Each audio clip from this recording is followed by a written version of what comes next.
Beetroot অনেক উপকারী সবজি হলেও এটা রান্না করতে গেলে আমাদের টেনশনে পড়ে যেতে হয়। তাই আজকে সহজ একটা রেসিপি নিয়ে আসলাম।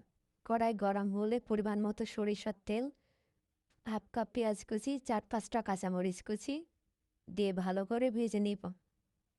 এখানে আপনি ঝাল বেশি খেতে চাইলে আর 2-1টা মরিচ বেশি করে দিবেন, কম খেতে চাইলে কম করে দিবেন। এটা ততক্ষণ ভাজবো যতক্ষণ পর্যন্ত এখানে পেঁয়াজের কাঁচা গন্ধ থাকবে।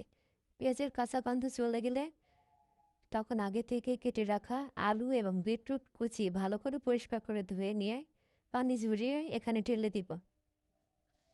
তারপর মিডিয়াম হিটে এটা নাড়তে থাকবো, ভাজতে থাকবো। ভালো করে মেশানোর পর পরিমাণ মতো লবণ দিব। লবণ দিয়ে একটু নেড়ে নিয়ে তারপরে 1 চা-চামচ পর্যন্ত হলুদ দিব। তারপরে এটা ভালো করে নেড়ে চেড়ে ভাজতে থাকবো। একটু যখন ভাজা ভাজা হবে তখন এখানে 1/2 চা-চামচ মতো জিরার গুঁড়া দিয়ে দিব। জিরার গুঁড়া দিয়ে ভালো করে নেড়ে চেড়ে নিয়ে ভাজতে থাকবো এবং একটা ঢাকনা দিয়ে এটা ঢেকে দিব। ঢাকনা দিয়ে 2 থেকে 3 মিনিট ঢেকে রাখার পরে ঢাকনা তুলে আবার নাড়ব, আবার ঢাকনা দিয়ে ঢেকে দেব। এভাবে 4-5 বার ঢাকনা দিয়ে ভেজে নিব। যখন দেখবে এটা হয়ে আসছে তখন চুলার জালটা কমিয়ে দিব।